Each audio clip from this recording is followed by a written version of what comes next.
Good afternoon, everybody. Glad to see you're still awake after that wonderful lunch, not too soporific. My favorite quote is this quote from Einstein, that the formulation of the problem is often more essential than the solution. In my experience in education, we have an affliction I call answer-itis. We frequently have answers to questions that have not been adequately explored, solutions to problems that a lot of people don't yet understand. So what I want to do today is explore with you a different way of understanding the crisis in American and indeed in global education. I call it the between a rock and a hard place. It's a very uncomfortable place to be. The rock.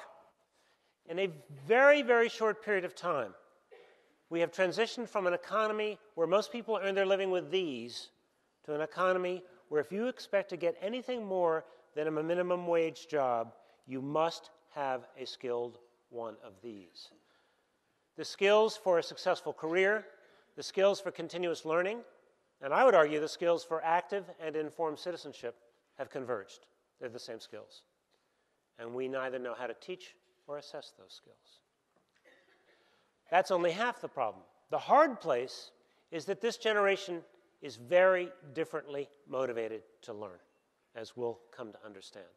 So the question becomes, how do you motivate this generation to want to achieve excellence defined at an even higher level? Which to me suggests the need to reframe the educational problem. It's not about reform. Some more testing here, a little more professional development there is not going to get us a solution to those two problems.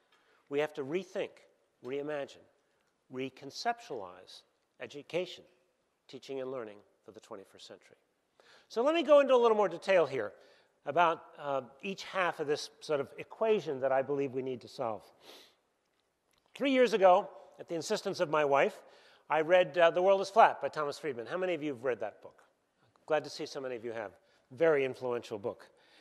But it became clear to me in a way that I hadn't understood before that any job that can be turned into a routine, white collar, blue collar, service, doesn't matter, is being either offshored or automated. And so I began to worry about what kinds of skills will our young people need to get and keep a decent job in this new global knowledge economy.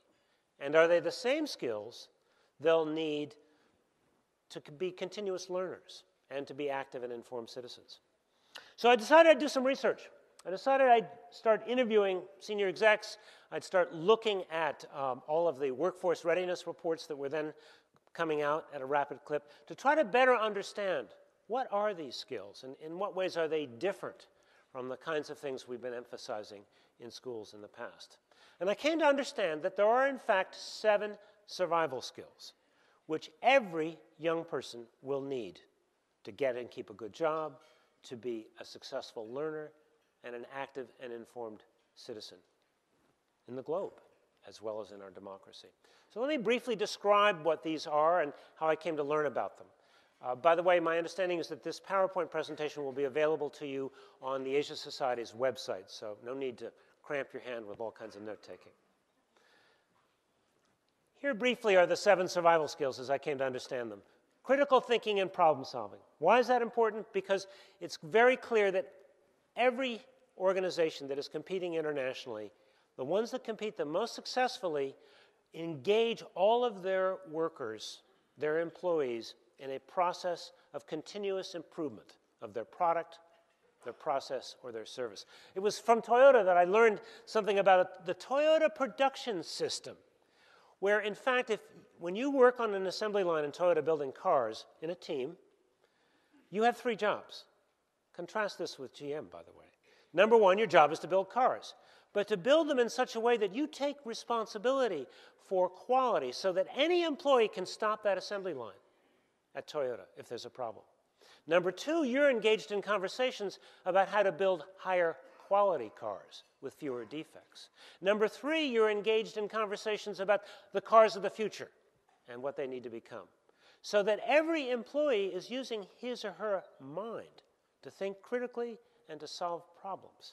And that's the way Toyota explicitly expects all of their employees to be engaged. Second skill is collaboration across networks and leading by influence. I came to understand from the folks at IBM that teamwork doesn't happen so much in a room anymore as it happens across the country and even more across the globe. When IBM sets out to solve a problem or to create new knowledge, they find the best talent from around the world to work together on a team that is primarily self-managed. Now, to work successfully on that team, you need a couple of things. First of all, you need to understand and respect differences. Apropos of the mission of this society, differences that are cultural, religious, racial, ethnic. These differences, I mean, these teams that these companies put together across countries are extraordinarily diverse. But secondly, you need to lead by influence. The command and control structure that has characterized so many businesses and other endeavors in recent years has collapsed, so that the person who is most effective as a leader is not leading from positional authority anymore. They're leading rather from their ability to engage others and to ask the right questions. Third is agility and adaptability. Even if you stay in the same job, in the same company, which is not common these days, that job is changing continuously. It was Clay Parker, CEO of a multinational company called BOC Edwards, who said they had restructured every single year for the last 3 years. And in each time, every employee is having to learn new skills. I saw recently, just in the last few weeks, interviews with the CEO of Microsoft and also Xerox, talking about how in this new economy, being agile and adaptable and being able to work across departments and across issues is increasingly important in this new economy. Initiative and entrepreneurialism. It was Mark Chandler, who's vice president and general counsel at Cisco, who said that if he has an employee who sets 5 goals and meets all goals, that's no longer good enough. He said, on the other hand, if he has an employee who sets 10 stretch goals and perhaps only succeeds with 8, he or she is a hero. All of these large companies are deeply concerned about how to keep the entrepreneurial spirit alive, how to create an environment that promotes and encourages entrepreneurialism and initiative. Effective oral and written communication, the number one complaint of both employers and college teachers alike is that young people coming out of both high school and college cannot communicate effectively. It was a senior exec at Dell who said to me, you know, first and foremost, the problem with their writing is with their thinking. They can't analyze. They can't reason. Their writing is fuzzy because their thinking is fuzzy. He said that's only half the problem. The other half of the problem, and this were his words, they don't know how to write with voice. They're so used to sort of churning out sort of papers by rote, by formula, that they can't write persuasively. They can't clearly articulate a point of view, which is extremely important in those kinds of settings. 6, accessing and analyzing information. I mean, it goes without saying. We all know this from our experience here, that the amount of information that is available to us is increasing exponentially here as we sit at this luncheon. And so the ability not only to do an effective web search, but more importantly, to understand what is the important information, what is the really critical information from what is trivial or what won't be important tomorrow is an absolutely indispensable skill. The last is curiosity and imagination. It fascinated me. How many of you have read A Whole New Mind by Daniel Pink?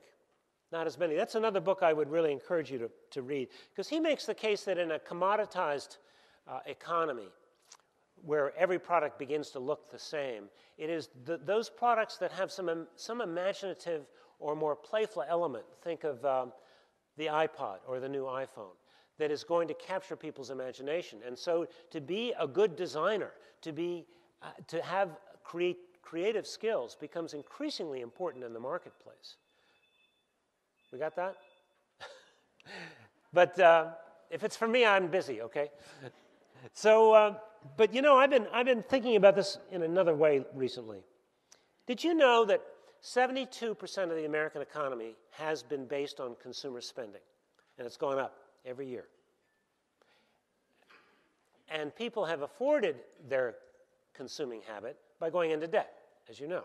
The savings rate in 2007 was minus 2%. People were literally spending money that they did not have to buy things they often do not need, destroying the planet in the process. So what I've been worrying about, in fact, what I'm going to be writing this next book on, is the question of what's going to be the engine of the American economy in the 21st century if it's not based on compulsive consumption. And I think it has to be based on innovation, and not just in science, technology, and engineering. It has to be that we become the country that produces more better ideas for how to improve things or do things in entirely new ways, beginning with how to create a sustainable planet. So it seems to me the question becomes then, how do you educate for innovation? Leading me to my day job. My day job, and has been for a number of years, is to work with educators who are aspiring to become more effective change leaders. Their schools, their districts, their foundations, their nonprofits. And so I spend a lot of time, almost every week, in classrooms working with educational leaders. I was I don't go often to private schools, but I was in one recently where the CEO, in a small meeting, turned to everybody, then looked hard at me and said, why is it the longer our children are in our school, which is a K-12 school, the less curious they become? So let me tell you some stories about things I've been seeing in classrooms and in districts all over this country, in some of our better classrooms and districts. I'm in a district about a year ago that was a semifinalist for the Broad Prize, which is a prestigious award. It's a district that has made adequate yearly progress with every single school, every single year, nationally recognized, very diverse district. And so they decided to do a strategic planning process and to engage the community in a conversation about what do they want their graduates to know and be able to do? What's really important in today's world? And no surprise, they come up with a list very similar to this. First and foremost, critical thinking and problem solving. Secondly, students who can take responsibility for their own learning. So the next day I'm with the superintendent and his cabinet, and as a precondition for working with a district, I ask that we do a learning walk together. Note, I don't call it a walkthrough, which teachers hear as drive-by. No, we call it a learning walk. Very important distinction, right? So it's a learning walk, which means that we're there to learn about how to look at and talk about instruction. And so we agreed that we're going to look for evidence of these two qualities. The previous evening, 400 people in the Civic Center had just said were the most important qualities that this district should be ensuring students master. So we go to a hand-picked middle school, and we go to a hand-picked high school, where the principals in each of those two schools have hand-picked their 6 best teachers for us to go observe. Some setup, huh? So we got the whole team going, and we take notes in each class on these two qualities, critical thinking, problem solving, and evidence of independent learning. And then we sit down in the afternoon, and we spend as much time debriefing each class as we actually spent doing our learning walks. Very important to do. So we go around the room with each class. Evidence, critical thinking, problem solving? No. Evidence that students were actively engaged in independent learning? No. I'm watching the superintendent, who's kind of shaking his head. Finally, he looks up and he says, the problem isn't that these are bad teachers. They're some of our best. The problem is us. They're doing exactly what we've asked them to do, which is teach to the test. A few months later, I'm working with the folks from the Bill and Melinda Gates Foundation. We're looking at some of their early college, high schools. Grantees have been working for several years to create a kind of seamless transition from high school to community college. And we're interested in to what extent these 3 schools that are in their system are really preparing students for college-level work. So in a period of 2 days, we go to 3 schools. We visit 6 classrooms in each of 3 schools. Sit down to debrief. We agree in only 1 out of the 18 classrooms did we have reasonable confidence, based on the evidence we saw, that students were being prepared for college. Let me give an example of one that wasn't making that particular cut. It was an advanced placement chemistry class. It was a lab which meant that the recipe for the lab was on the board. Sometimes I wonder what's the difference between that and a home ec class, you know? You get a recipe, you start cooking, right? So these kids are cooking on their Bunsen burners according to the recipe. And I'm watching this one group because there's smoke curling out of their beaker, and it's not supposed to be. So I'm just dying to know how are they going to problem solve this one, right? So I'm watching, and they're just standing there like this. The teacher's over at his desk grading papers. They're waiting for the teacher to come over and fix it. So, you know, being the recovering high school English teacher that I am, I had to go over and talk to them. So I went over. I said, got a problem? The experiment didn't work? Do you know why? I said, finally, what's your hypothesis about what might have gone wrong? They look at each other. I said, do you know what a hypothesis is? And one said, that was a vocab question last month. Isn't that like an idea of something that's supposed to happen? These students did not have the first understanding of the scientific method. A few months later, I'm talking to Jonathan King, who's one of the leading molecular biologist researchers in the world. He's at MIT, and he trains people to do this work. But he also, by choice, teaches a freshman lab course. And his first assignment is to have students look in the microscope and describe what they see. And he said, you know, they can't do it. He said, these kids have taken 4, 5, 6 advanced placement courses. They've all scored 5s. And they look in the microscope and they get all anxious and they get nervous. And a hand goes up and a kid says, what should I be looking for? And Dr. King says, just describe what you see. And he said, they want to know what the right answer is. They can't do research. And he said, you know, it's not just the AP kids and it's not just the high school. He said, you know, my 2 sons both went to good public school, had completely different experiences. And he proceeds to tell me, his oldest son in 4th grade was taken on a field trip. They gathered water samples at the pond, brought it back, looked at it in a microscope, and his son came home so excited because he was doing science. 3 years later, 2nd son, same school, same teacher, 4th grade teacher, no field trip.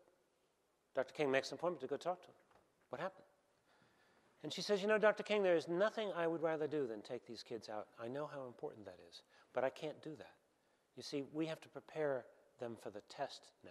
We don't have time. Folks, I have to tell you that I think whether it's AYP or AP, there is increasingly only one curriculum in America's schools and in others around the world that I've observed as well, and that's test prep. Now, if the tests are good tests, as they are in other countries, like the PISA test, like the College and Work Readiness Assessment that I know a few schools here are using. If they're good tests, then I think that's just fine. I don't have a problem with that. I believe in accountability. But the problem is we're trying to do accountability on the cheap in this country. We're using computer-scored multiple-choice tests that tell us absolutely nothing about whether a student can reason, analyze, hypothesize, weigh evidence, read text well, and really comprehend what they're reading. Nor does it tell us anything at all about how well students can communicate, the things that matter most. So what I see, in fact, is a global achievement gap. And that's the gap between what even our best schools are teaching and testing versus the skills that all young people will need to get and keep a good job.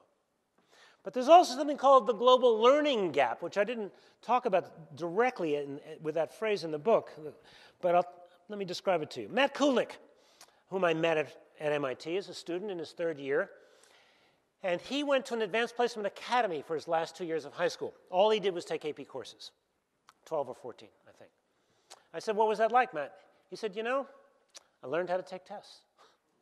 I said, well, what about science? He said, you know, I was passionate to become a scientist. And he said, I feel burnt out now. First, all of those courses, and then my first year of courses here at MIT, I feel completely burnt out because we're not doing science, we're doing memorization for the tests. He dropped out for a year, has come back, he's changed his major. Matt doesn't want to be a scientist anymore. You know what he wants to do? He wants to teach. He says, there's got to be a better way.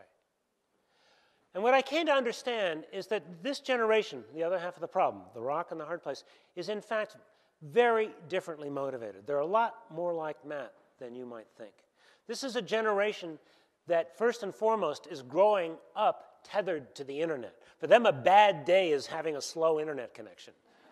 It's just, and the idea of a dial-up connection, well, that exists with dinosaurs in a dark and scary past. They can't imagine that. But what's interesting is, sure, there's all kinds of issues about partial attention span and so on, and I understand that. But we need to understand what they're doing on the internet, because it's different than how many of us use the internet. First and foremost, they're using it to extend friendships that are based on real interests. They're doing self-directed, much more exploratory learning. And they're using the internet as a tool for self-expression. They're uploading their own video, their own blogs, their own photographs, and so on, in a stunning degree. So outside of school, this is a generation that is constantly connected, collaborative, creating, multitasking. Inside of school, sit and get. I don't see behavior problems in schools, urban, suburban, rural. I go there all the time. What I see is kids barely there, 5% of their brains engaged, doing school, as a colleague of mine says it. They also have a very different attitude towards authority, in case you haven't noticed. They have less fear and respect of adult authority, in part because they're learning more from colleagues, from friends. But, at the same time, they really crave coaching and mentoring, but only from adults who refuse to talk down to them or talk at them. It's not that they want the adults to necessarily be friends, but they want to engage them on a more mutual basis. Finally, as we learned from Matt, this is a generation that really wants and needs to make a difference. This is a generation that is very intolerant of, ditto sheets and make work, and they're not going to put up with it, either in school or in the workplace. They may do it to get by, to get along, but they're not going to do it with their heart and soul. They're not going to do it in a way that really actively engages them. So, bringing these two things together, let me just talk a little bit about what I think the implications might be for you and your work. And then I want to take some questions and hear your comments, because I'm here to learn from you and answer questions you may have. I think there are three cornerstones to this new work that we need to be about. First and foremost, we need to hold ourselves accountable for what matters most. Now, I'm going to tell you some horrible stories. Everybody, knows whether or not they've made AYP.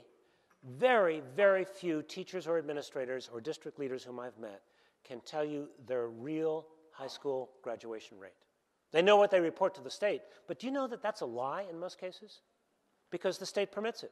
Every state writes its own formula for how you report your graduation rate. So I'm in a district, I'm going to name it. I was in the state of Florida last year.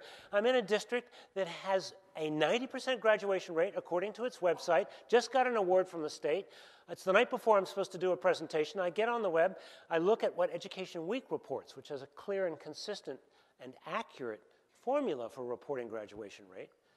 Their graduation rate was 68%, not 90%. Over and over again, we see this. North Carolina just redid their formula, and their graduation rate dropped 22% from what had been reported the previous year to what had been reported this year. So the issue is, first and foremost, yes, you have to attend to AYP. I understand that. But the more important criteria is attainment. Are you graduating 100% of your kids? That's question one. How many of you know that? Then the next question is, how many are going on to some form of post-secondary, which is increasingly a minimum requirement for an entry-level job in this economy? Do you know that? You can find out. You can have your high school join the National Student Clearinghouse, which reports out that data on 91% of the colleges and universities. You can know exactly by student whether or not they've persevered, whether or not, first of all, they matriculated, they actually went to college as opposed to self-reporting, and then secondly, whether they got a degree and how long it took them. You can use something called a college and work readiness assessment, which you can Google when we're done, or now in the back if you'd like, and which is a test of 4 skills: analytic reasoning, critical thinking, problem solving, and writing, to find out exactly how your kids are doing. You don't have to give it to every kid. You give it to a demographic sample. It's a way of doing an audit. This district I mentioned, as I'd begun work with them, did an audit like that, and they came to find out that their top 50% of their seniors, and they'd already lost 25% of their kids. So the top 50% of the kids remaining scored in the lowest quartile of college freshman students on those 4 skills: analytic reasoning, critical thinking, and so on. So what I'm talking about is a different level of accountability, a higher level of accountability for what matters most. Do you think AYP matters to kids? Zippo zero, not at all, nothing. But does it matter to kids, to their lives, to their futures, that they graduate from high school, that they graduate career, college, and citizenship ready, that they persevere in college? Absolutely. So we have to hold ourselves accountable to that standard. And we can't just rely on the data. I urge you to consider doing focus groups with current students and recent graduates and videotape them. Because when you ask your recent graduates in what ways were you most and least well prepared, and they start talking, they're going to say things you may not be ready to hear. But more important than you're summarizing what you just heard for your faculty, you take that tape back and you play it for your faculty. And you say, what did we hear? Now what are we going to do? The second piece of this is doing the new work in new ways. Quite simply, education is arguably the most isolated profession in modern work life. And isolation is the enemy of improvement. I went to Andreas Schlescher's breakout this morning, and it was very, very clear that the countries that have the highest scores on PISA also have the highest rates of teacher collaboration, beginning, of course, with Finland. And that's no accident. It's through the collaboration that we create kind of peer-based accountability, that we create reciprocal, relational accountability, that we learn from each other, that we problem solve together. So the issue here is doing the new work, doing it in new ways, by teaching and testing the skills that matter most, and working in a very, very different way. So let me conclude, because I really want to hear your questions and comments.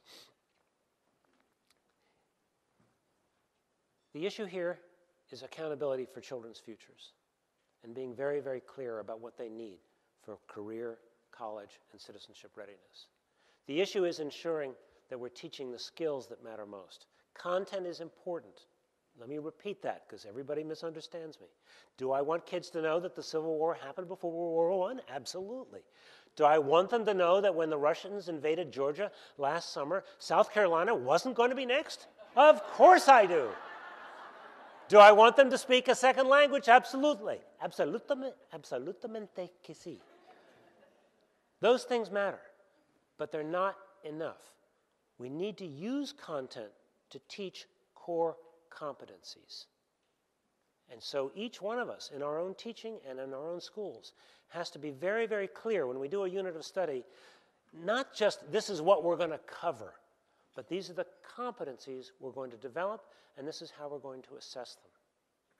Now, the exciting thing is that I see teachers, and I'm in schools that are doing this new work, that are reinventing American public education every single day.